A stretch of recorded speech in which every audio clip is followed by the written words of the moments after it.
Hello student, हम पढ़ा रहे हैं इंडियन पॉलिटी के बारे में।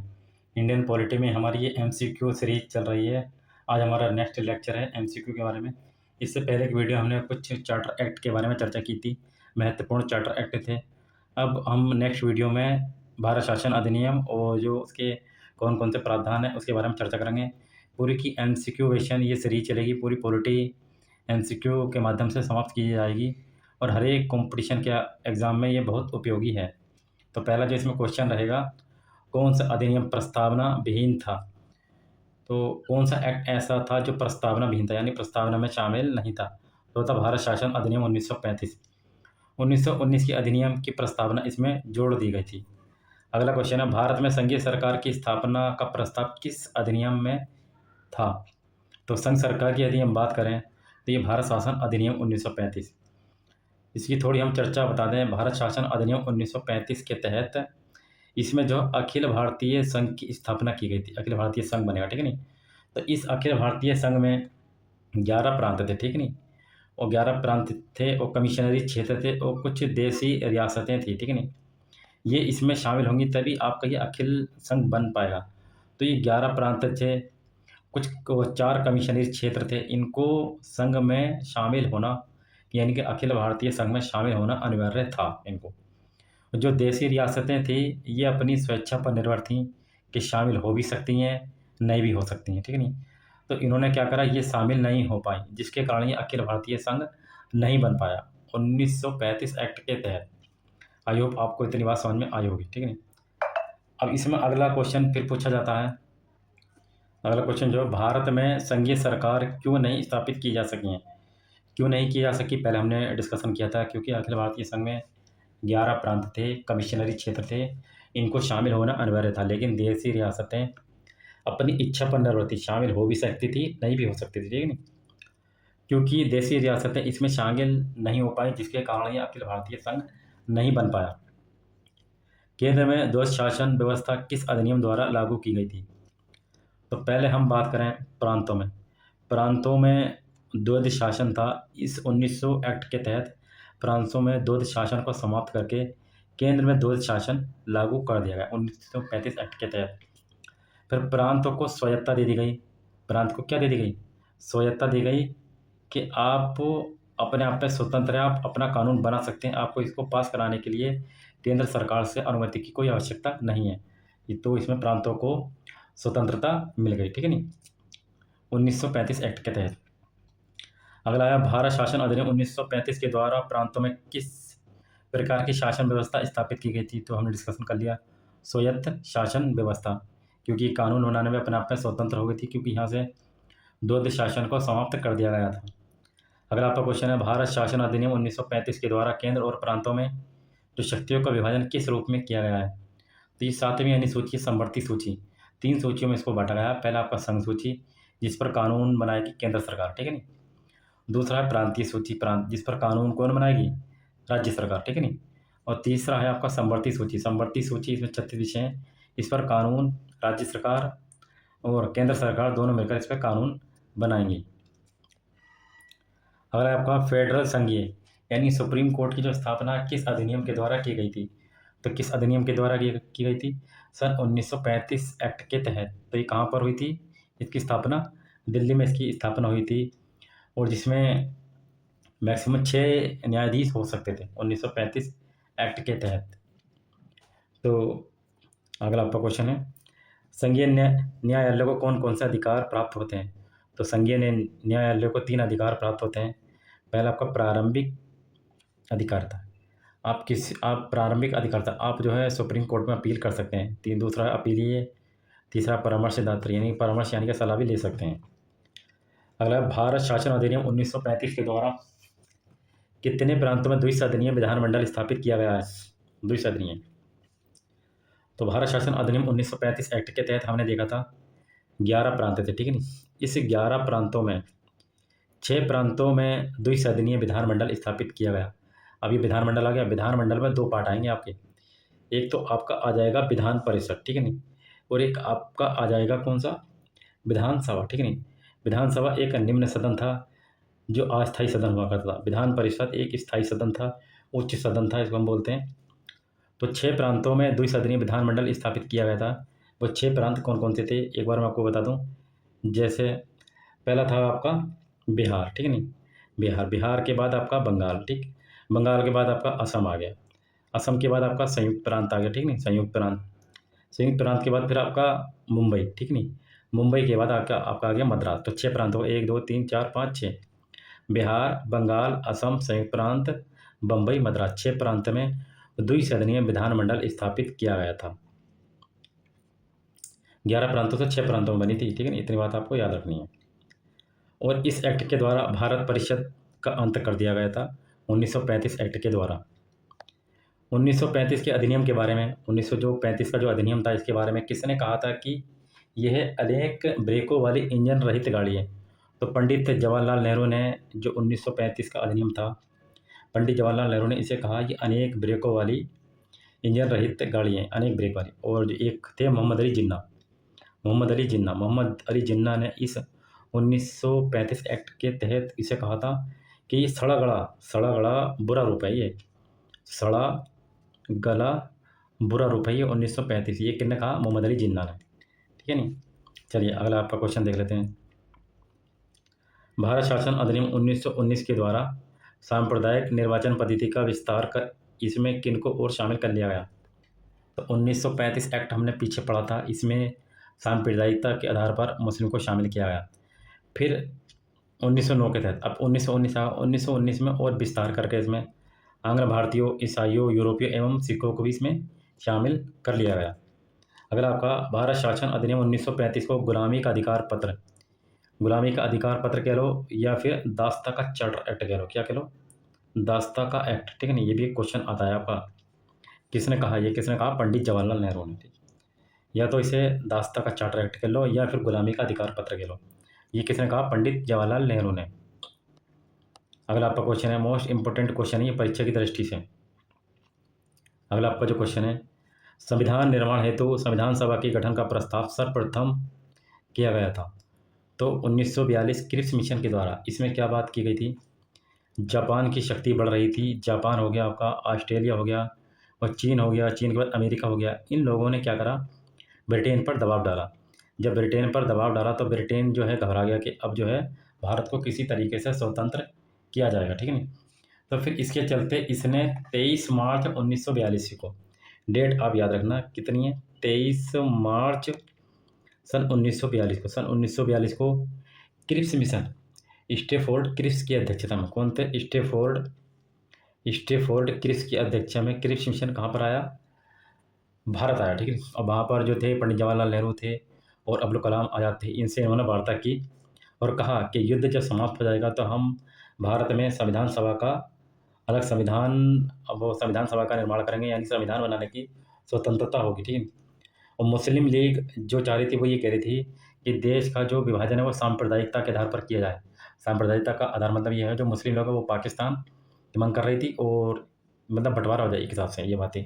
लेकिन उसकी इस मांग को ठुकरा दिया इसमें क्रिप्स मिशन के तहत, ठीक है नहीं। और इसमें कांग्रेस ने इस प्रस्ताव का विरोध किया कि हम अपने भारत को 2 टुकड़ों में नहीं बँटने देंगे, इस तरह की बात। तो फिर गांधी जी ने इसको जो है 1942 का जो एक्ट है क्रिप्स मिशन, इसको पोस्ट डेटेड चेक कहा है। पोस्ट डेटेड चेक कहा, क्या कहा? पोस्ट डेटेड चेक कहा, पोस्ट डेटेड चेक कहा, यानी कि उत्तर दिनांकित चेक कहा, ठीक है। पंडित जवाहरलाल नेहरू ने इसे टूटते हुए बैंक का उत्तर दिनांकित चेक कहा है और एक पट्टाभी सीतारमैया इसे इन्होंने अगस्त प्रस्ताव का परिवर्तित रूप बताया, इसे क्रिप्स मिशन को। आई होप आपको समझ में आया होगा। अगला क्वेश्चन आपका, क्रिप्स मिशन को किसने उत्तर दिनांकित चेक यानी कि post dated cheque Mahatma Gandhi ने कहा है। क्रिप्स मिशन को मुस्लिम लीग ने क्यों अस्वीकार कर दिया था? आप बता दिया कि मुस्लिम लीग क्या है, ये भारत विभाजन की मांग कर रही थी और एक अपना अलग संविधान, भारत विभाजन की मांग तथा संविधान सभा में अलग निर्वाचन मंडल को स्वीकार नहीं किया गया था। इसके कारण क्रिप्स मिशन को मुस्लिम लीग ने अस्वीकार कर दिया था। अगला आता है आपका कैबिनेट मिशन। कैबिनेट मिशन बहुत इंपॉर्टेंट है क्योंकि इस कैबिनेट मिशन के तहत ही भारतीय संविधान सभा की स्थापना होती है। कैबिनेट मिशन के तहत, कैबिनेट मिशन की हम बात करें तो ये कैबिनेट मिशन हमारा मार्च 1946 में, कब? मार्च 1946 में कैबिनेट मिशन भारत आया। कैबिनेट मिशन क्या है? भारत आया। तो इसमें जो सदस्य थे व्यापार बोर्ड के अध्यक्ष थे जिनका नाम था स्टेफोर्ड क्रिप्स, ठीक है। स्टेफोर्ड कृषि व्यापार बोर्ड के अध्यक्ष थे, ठीक। और एक थे आपके AB अलेक्जेंडर, जो नौसेना के मंत्री थे। कौन? AB अलेक्जेंडर, जो नौसेना के प्रमुख मंत्री हुआ करते थे, ठीक है। अगला आ गया आपका लॉर्ड पैथिक लॉरेंस, ये भारत के सचिव थे। लॉर्ड पैथिक लॉरेंस ये भारत के सचिव थे, 3 लोग थे। इन्हीं की अध्यक्षता में कैबिनेट मिशन भारत आया और ये कहा कि भारत में तुरंत संविधान सभा के निर्माण किया जाए और अंतरिम सरकार की स्थापना की जाए। इस तरीके की बात की गई। भारत एक संघ होगा और ब्रिटिश प्रांत तथा देशी रियासतें इसमें शामिल किया दी जाएंगी, यानी कि एक केंद्र सरकार और एक राज्य सरकार, इन दोनों का स्थापना की जाएगी। ये इसमें बात की गई थी। अगला था कैबिनेट मिशन के सदस्य कौन कौन थे, तो हमने पढ़ लिया। पैथिक लॉरेंस ये भारत सचिव थे। स्टेफोर्ड कृषि व्यापार बोर्ड के अध्यक्ष थे। AB अलेक्जेंडर नौसेना के प्रमुख थे। संविधान सभा में लगभग कितनी जनसंख्या पर एक सदस्य नियुक्त किए जाने का प्रावधान था, तो कितना था? 10 लाख की जनसंख्या पर एक सदस्य चुना जाएगा। ये कैबिनेट मिशन के तहत ही था, ये सब बातें। अगला, संविधान सभा का जो निर्वाचन है किस पद्धति के तहत हुआ था? संविधान सभा का जो निर्वाचन है अप्रत्यक्ष निर्वाचन पद्धति से प्रांतीय विधानसभाओं सदस्यों द्वारा इसका निर्वाचन किया गया था। किसके? प्रांत के विधानसभाओं द्वारा इसका निर्वाचन किया गया था संविधान सभा में। संविधान सभा के सदस्यों के निर्वाचन हेतु मान्यता प्राप्त समुदाय कौन से थे? तो मान्यता प्राप्त समुदाय की यदि हम बात करें तो वैसे हम देखें इसमें जो थे आपके टोटल की यदि हम बात करें, टोटल इसमें 389 सदस्य हुआ करते थे, ठीक। कितने? 389 सदस्य। इसमें 292 आपके ब्रिटिश प्रांत से थे और आपके जो देसी रियासतें थी वो थी 93। देसी रियासतें होगी 93 आपकी, और चीफ कमिश्नरी क्षेत्र थे आपके 4, ठीक है। लेकिन होता क्या, जैसे इसका जब बंटवारा हो जाता है इसका ना, तो फिर इसमें सदस्यों की संख्या थोड़ी कम रह जाती है। जैसे आपकी 296, कितनी? 296 रह जाती है, 296। इस 296 में सामान्य को कितने? 213 सदस्य, ठीक। 213 सदस्य सामान्य में। मुस्लिम लीग में 79, ठीक है नहीं। सिख की यदि बात करें तो 4। तो ये 3 मान्यता प्राप्त समुदाय थे। इन सबको जोड़ेंगे तो आपको कितना आ जाएगा? 296 आपका आ जाएगा, ठीक है नहीं। चलिए अगला आपका क्वेश्चन है, संविधान सभा के कुल सदस्यों की संख्या कितनी निश्चित की गई थी? 389 निश्चित की गई थी। ऐसी कौन सी रियासत थी जिसके प्रतिनिधि संविधान सभा में सम्मिलित नहीं हुए थे? वो थी हैदराबाद। हैदराबाद एक ऐसी रियासत थी जिसके प्रतिनिधि संविधान सभा में सम्मिलित नहीं हुए थे। प्रांतों को कितने समूह में बांटा गया? तो प्रांतों को कितने समूह में बांटा गया? इसको 3 समूह में बांटा गया, 3 समूह में। तो पहला है आपका का समूह। का समूह में आपको इसमें का समूह में आपके जो प्रांत बांटे गए हैं, तो का समूह में आपके 6 प्रांत बांटे गए हैं, ठीक है नहीं। 6 प्रांत कौन कौन से थे आपके? तो पहला आपका हो गया मद्रास, ठीक है नहीं, मद्रास, ठीक है। मद्रास के बाद आपका आ गया बम्बई, बम्बई के बाद आ गया आपका संयुक्त प्रांत, ठीक है नहीं। मद्रास, बम्बई, संयुक्त प्रांत के बाद आपका बिहार के बाद आपका मध्य प्रांत के बाद आपका उड़ीसा, ठीक है, उड़ीसा। ये आपके 6 प्रांत हो गए जो हिंदू बाहुल्य क्षेत्र माने जाते थे। अब एक खा में बात कर लेते हैं। खा में कौन कौन से थे? खा की यदि हम बात करें तो इसमें पश्चिम उत्तर सीमा प्रांत थे, जैसे पंजाब हो गया, सिंध हो गया, ये थे इसमें। अब आता है गा की यदि हम बात करें तो इसमें असम और बंगाल थे, ये 2 क्षेत्र ही हुए थे। तो 3 समूहों में बांटा गया। आई होप आपको समझ में आया होगा। चलिए अगला क्वेश्चन हम देख लेते हैं। अगला क्वेश्चन आता है 1937 के प्रांतीय चुनाव में कांग्रेस ने कितने प्रांतों में पूर्ण बहुमत प्राप्त किया था? तो 1937 की ये बात हो रही है। 1937 की यदि हम बात करें, इसमें जो आपके 11 प्रांत थे, इस 11 प्रांतों में चुनाव कराए गए, ठीक है। इस 11 प्रांतों में चुनाव कराए गए, जिसमें से 5 प्रांतों ने पूर्ण बहुमत प्राप्त किया, यानी 5 प्रांत आपके जीत गए, ठीक है। 5 प्रांतों में जीत गए इसमें। फिर एक प्रांत और शामिल कर लिया जाएगा बाद में। 1937 में पंजाब में किसके नेतृत्व में यूनियनिस्ट पार्टी ने सरकार बनाई थी? तो किसने बनाई थी? सिकंदर हयात खान ने। 1937 के चुनाव में कांग्रेस का चुनाव चिन्ह क्या था? पीला बक्सा हुआ करता था उनका चुनाव चिन्ह। अगला आपका क्षेत्रीय पार्टियों के रूप में 1937 में बम्बई में इंडिपेंडेंस पार्टी में कृषक प्रजा पार्टी तथा पंजाब में यूनियनिस्ट पार्टी की स्थापना किसके द्वारा की गई थी? तो इंडिपेंडेंट पार्टी डॉक्टर अंबेडकर के द्वारा, ठीक। कृषक प्रजा पार्टी फजलुल हक के द्वारा। पंजाब यूनिस्ट पार्टी की स्थापना अफसर हुसैन के द्वारा इनकी स्थापना की गई थी। सिंध में अब्दुल्ला हारून ने 1937 में किस क्षेत्रीय दल की स्थापना किया था? स्वतंत्र दल की इन्होंने स्थापना किया था। 1937 के चुनाव में कांग्रेस ने कितने प्रांतों में अपनी सरकार बनाई? तो कांग्रेस की यदि हम बात करें, इन्होंने 5 प्रांतों में अपना पूर्ण बहुमत प्राप्त किया। ठीक है, 5 प्रांतों में अपना पूर्ण बहुमत प्राप्त किया। और असम यानी पश्चिम उत्तर सीमा प्रांत असम में इन्होंने मिली-जुली सरकार बनाई और गठबंधन करके इन्होंने 6 प्रांतों में सरकार बनाई। कितनी? 6 प्रांतों में इन्होंने अपनी सरकार बनाई। मुस्लिम लीग को अगर ये बात करें, जैसे पूर्ण बहुमत कितने प्रांतों में मिला था? तो 5 प्रांतों में मिला था। सरकार कितने प्रांतों में मिलकर बनाई थी? 6 प्रांतों को मिलकर बनाई थी। ठीक है, कितने प्रांतों में? 6 प्रांतों में। 6 प्रांतों में जो था आपका सिंध और असम का क्षेत्र हुआ करता था। मुस्लिम लीग को 1937 में किस प्रांत में सबसे अधिक सीटें प्राप्त हुई थी? तो बंगाल से हुई थी 40 सीटें। उत्तर प्रदेश में किसके नेतृत्व में 1937 में सरकार का गठन किया गया था? तो जीबी गोविंद वल्लभ पंत के नेतृत्व में सरकार का गठन किया गया था और ये उत्तर प्रदेश के सीएम भी बनेंगे। पहले सीएम थे ये गोविंद वल्लभ पंत। अगला आपका एक्ट है प्रिवी काउंसिल। से आप क्या समझते हैं? प्रिवी काउंसिल का मतलब होता है कि ब्रिटिश शासन के अधीन शासन प्रशासन चलाना। वे परिषद जिसे तत्कालीन ब्रिटिश सम्राट ने मूलतः शासन कार्यों के संचालन हेतु चुना था, उसे प्रिवी काउंसिल को। संविधान सभा में सबसे ज़्यादा प्रतिनिधि किस प्रांत के थे? तो पहले तो आपके संयुक्त प्रांत के, ठीक, यूपी से उत्तर प्रदेश के 55 प्रांत थे। सेकंड पर था मद्रास 49, थर्ड पर था बिहार 36। ठीक है। डॉक्टर बी आर अम्बेडकर का संविधान सभा में निर्वाचन किस प्रांत से हुआ था? तो ये बंगाल के पूर्वी प्रांत से डॉक्टर भीमराव अम्बेडकर को चुना गया था, फिर बंटवारा हो जाता। ठीक है, बंगाल के पूर्वी भाग से डॉक्टर भीमराव अम्बेडकर 1940 के चुनाव में बंगाल के पूर्वी भाग से चुने गए थे, किंतु भारत के विभाजन के बाद वे क्षेत्र पाकिस्तान में चला जाता। तो फिर क्या होता? फिर बम्बई प्रेसिडेंसी की जो पूना की सीट है, कांग्रेस के जो थे एम आर जयकर, इनसे खाली करवाकर फिर उपचुनाव कराए जाते हैं। इसमें अम्बेडकर को पुनः संविधान सभा का सदस्य बनाया जाता है। 1946 के चुनाव में, क्योंकि 1946 के चुनाव के बाद मुस्लिम लीग ने किस प्रांत में अपनी सरकार बनाई थी? तो बंगाल में बनाई थी। बंगाल के प्रधानमंत्री थे एच.एस. सुहरावर्दी। मुस्लिम लीग ने कहाँ पर बनाई थी अपनी सरकार? बंगाल में बनाई थी, क्योंकि बंगाल में ने बहुमत भी प्राप्त था मुस्लिम लीग को कि बंगाल में कितनी सीटें मिली थी इनको? 40 सीटें मिली थी। कितनी? 40 सीटें।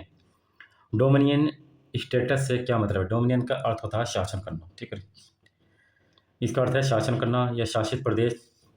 ब्रिटेन की साम्राज्य का स्वदेश तथा विदेश स्थित वे क्षेत्र जिस पर उनका शासन था, यानी कि यहाँ पर जो है ब्रिटेन के लोगों ने शासन किया, तो उसी को बोलते हैं डोमिनियन स्टेट। ठीक है ना। वर्तमान में डोमिनियन की जगह राष्ट्रमंडल सदस्य शब्द का प्रयोग किया जाता है। अब डोमिनियन नहीं प्रयोग किया जाता, इसकी जगह राष्ट्रमंडल शब्द का प्रयोग किया जाता है। अगला है आपका मुस्लिम लीग ने संविधान सभा का बहिष्कार क्यों किया था? क्योंकि मुस्लिम लीग ये चाह रही थी कि मुस्लिम समुदाय के लिए एक अलग संविधान सभा चाहती थी और सांप्रदायिकता के आधार पर विभाजन चाहती थी। और हम देखेंगे जो संविधान सभा का जो पहला जो अध्यक्ष होगा 9 अगस्त, उसमें ये मुस्लिम लीग इसमें शामिल नहीं होगी। संविधान सभा में रियासत की यदि हम बात करें, रियासत में जो सबसे ज़्यादा प्रतिनिधि थे वो मैसूर से थे 7, और सेकंड पर थे ट्रावनकोर 6 प्रतिनिधि इसमें शामिल थे रियासत की यदि हम बात करें। अब इम्पोर्टेंट क्वेश्चन आपके कुछ यहाँ से बनेंगे, जैसे संविधान सभा की पहली बैठक कब और किस अस्थायी अध्यक्ष की अध्यक्षता में हुई थी, इसके क्या परिणाम थे? 9 दिसंबर 1946 ईस्वी को संविधान सभा की पहली बैठक हुई थी। इसमें अस्थायी अध्यक्ष डॉक्टर सज्जनारायण सिन्हा को चुना गया था। फिर स्थायी अध्यक्ष जो है वो सेकंड होगी, उसमें चुना जाएगा डॉक्टर राजेंद्र प्रसाद को। किंतु इसमें मुस्लिम लीग ने इस बैठक का बहिष्कार किया। मुस्लिम लीग ने बहिष्कार किया, वो इस बैठक में शामिल नहीं हो पाए। अंतरिम सरकार का गठन किस योजना के तहत किया गया था? कैबिनेट मिशन योजना के तहत अंतरिम सरकार का गठन किया गया था। इस गठन के तहत ये बात की गई थी कि भारत में तुरंत एक संविधान सभा का गठन किया जाए और कैबिनेट मिशन की स्थापना की जाएगी, यानी अंतरिम सरकार की स्थापना की जाएगी। इस अंतरिम सरकार में 15 सदस्य थे। ठीक नहीं, अगर बात करें क्या भीमराव अम्बेडकर या अब्दुल कलाम आज़ाद इसमें सदस्य थे, तो वो इसमें सदस्य नहीं थे। अंतरिम सरकार जो है आपकी उसका गठन 2 सितंबर सन 1946 ईस्वी को हुआ था। मुस्लिम लीग इसमें शामिल नहीं थी। मुस्लिम लीग इसमें फिर बाद में शामिल हो जाती है, वो हुई थी 26 अक्टूबर 1946 ईस्वी को। अंतरिम सरकार का उपाध्यक्ष जवाहरलाल नेहरू थे। अंतरिम सरकार में गृह मंत्री सरदार वल्लभ भाई पटेल थे, जो सूचना एवं प्रसारण मंत्रालय के मंत्री भी रहेंगे, पहले वाले। अंतरिम सरकार में लीग द्वारा विधि मंत्री किसे बनाया गया था? जोगेंद्र नाथ मंडल को बनाया गया था। अगला है भारतीय संविधान भारतीयों की इच्छा अनुसार होगा, ये किसने कहा था? सन 1922 ईस्वी में गांधी जी ने कहा था कि भारतीय का जो संविधान है भारतीयों की इच्छा के अनुसार होगा। 1922 ईस्वी के बाद फिर मोतीलाल नेहरू ने भी इस संविधान निर्माण की बात की, और इससे पहले कि उसमें 1895 में बाल गंगाधर तिलक ने भी स्वराज विधेयक प्रस्तुत करके भी संविधान की मांग की थी इन्होंने। क्या बी आर अम्बेडकर तथा अबुल कलाम आज़ाद को सितंबर 1946 में गठित अंतरिम सरकार में सम्मिलित किया गया था? नहीं। सर्वप्रथम औपचारिक रूप से संविधान सभा के विचार का प्रतिपादन किसने किया था? तो एम.एन. राय ने संविधान सभा के विचार का प्रतिपादन किया था औपचारिक रूप से। भारत में संविधान सभा का गठन किसकी संस्तुति के आधार पर किया गया था? कैबिनेट मिशन के तहत। संविधान सभा के लिए चुनाव कब संपन्न हुए? जुलाई 1946 ईस्वी में संपन्न हुए।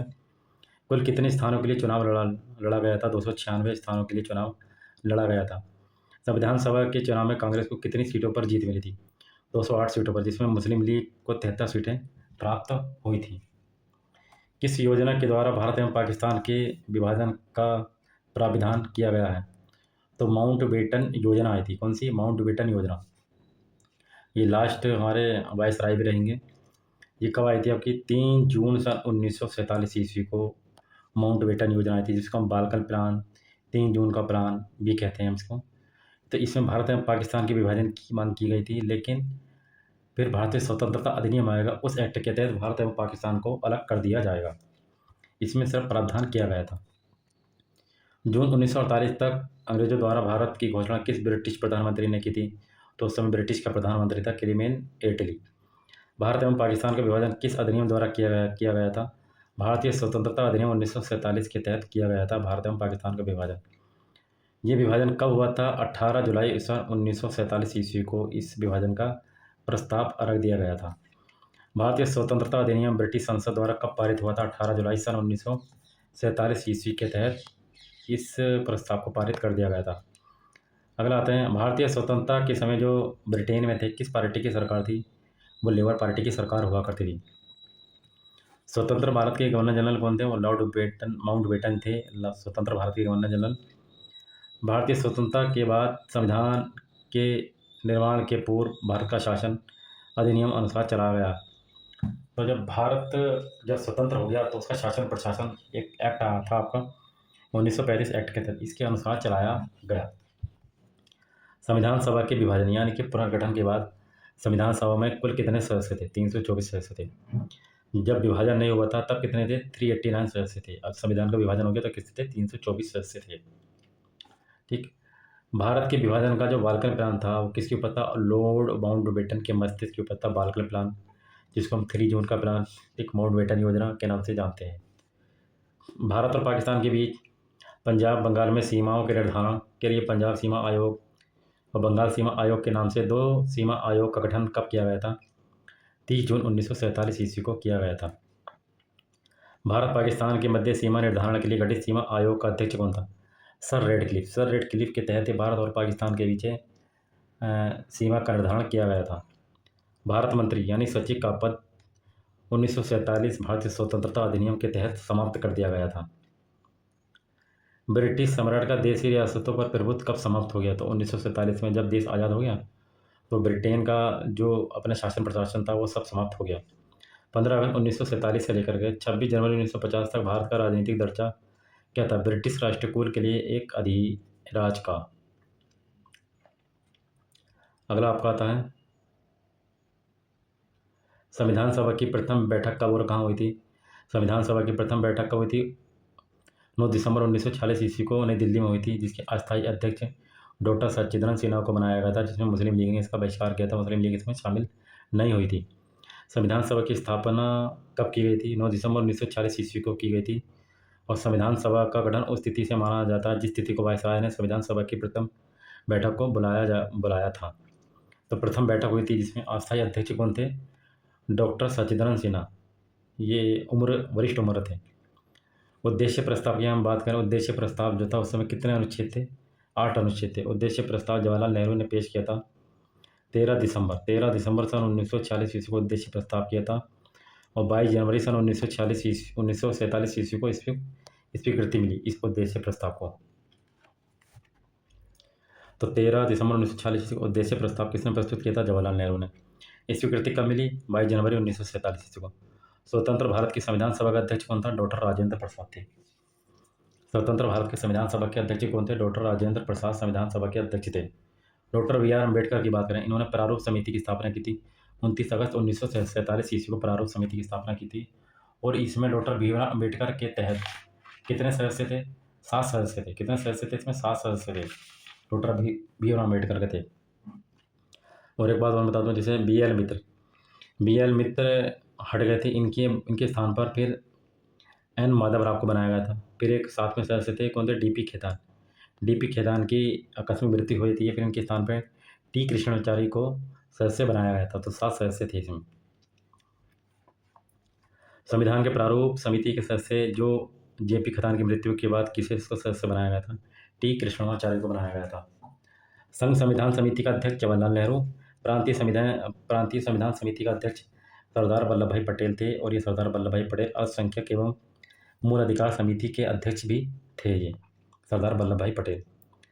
संविधान सभा के संवैधानिक सलाहकार बी.एन. राव ने संविधान का प्रथम प्रारूप कब प्रस्तुत किया था? अक्टूबर 1947 में प्रस्तुत किया था। संवैधानिक सलाहकार है बी.एन. राव। 1 नंबर में क्वेश्चन ऐसे भी पूछ लिया जाता है।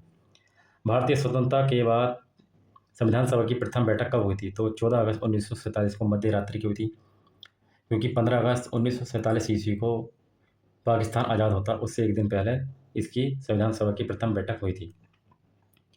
भारत पाकिस्तान विभाजन के बाद पाकिस्तान के लिए एक अलग संविधान सभा हुई तथा कुछ प्रांतों के प्रतिनिधि संविधान सभा से सदस्यता समाप्त हो गई। फलतः संविधान सभा की सदस्य संख्या कितनी रह गई? जब संविधान सभा बन गई उस समय कितनी रह गई? तो 299 थे। 299 के बाद फिर जब विभाजन हो गया 229 प्रांतों से 70 देशी रियासत से संविधान सभा द्वारा प्रथम प्रारूप पर कुल कितने वाचन अंतिम रूप दिए? 3 वाचन हुए। पहला वाचन जो हुआ 3 नवंबर से लेकर के 9 नवंबर 1948। कितने? 3 नहीं 4 नवंबर से लेकर 9 नवंबर 1948 तक पहला वाचन। ठीक है। सेकंड वाचन की हम बात करें 15 नवंबर 1948 से लेकर के 17 अक्टूबर 1949 तक चलेगा। ये 15 नवंबर 1948 से लेकर के 17 अक्टूबर सन 1949 तक सेकंड चलेगा। फिर थर्ड जो होगा आपका 14 नवंबर 1949 से लेकर के 26 नवंबर 1949 तक थर्ड वाचन चलेगा, क्योंकि 26 नवंबर 1949 को संविधान को अंगीकृत किया गया था। 3 वाचन हो गए इसमें। संविधान निर्माण हेतु संविधान सभा के कुल कितने अधिवेशन हुए थे? 11 अधिवेशन हुए थे, किंतु संविधान पर हस्ताक्षर की बैठक को शामिल करने पर 12 बैठकें हो गई थी। 11 अधिवेशन हो गए, जो बैठकें जो हुई थी वो हुई थी 12। संविधान सभा द्वारा कुल कितने दिन तक संविधान के प्रारूप पर विचार विमर्श हुआ था? 114 दिन तक इस पर विचार किया गया था, विचारों की चर्चा की गई थी। भारतीय संविधान को संविधान द्वारा कब अपनाया गया था? 26 नवंबर 1949 को। संविधान में कुल कितना समय लगा? 2 साल 11 महीने 18 दिन लगे थे इसमें। संविधान सभा की अंतिम बैठक कब हुई थी? 26 जनवरी 1950 ईस्वी को। 26 जनवरी 1950 को संविधान सभा की बैठक हुई थी। इसी दिन डॉक्टर राजेंद्र प्रसाद को प्रधानमंत्री नियुक्त किया गया था और इसी दिन हस्ताक्षर भी हुए थे। ठीक है नहीं? आई होप आपको ये समझ में आया होगा। ये MCQ सीरीज़ थी हमारी इंडियन पॉलिटी की। ठीक है नहीं? और अब हम नेक्स्ट वीडियो में और MCQ क्वेश्चन लेकर आएंगे। पूरी पॉलिटी जो है MCQ क्वेश्चन से चलेगी। इसके बाद जब ये पॉलिटी समाप्त हो जाएगी तो फिर इसमें और एडवांस जो MCQ क्वेश्चन बनते हैं हार्ड टफ, वो क्वेश्चन की सीरीज़ हम चालू करेंगे। चलिए, थैंक्स।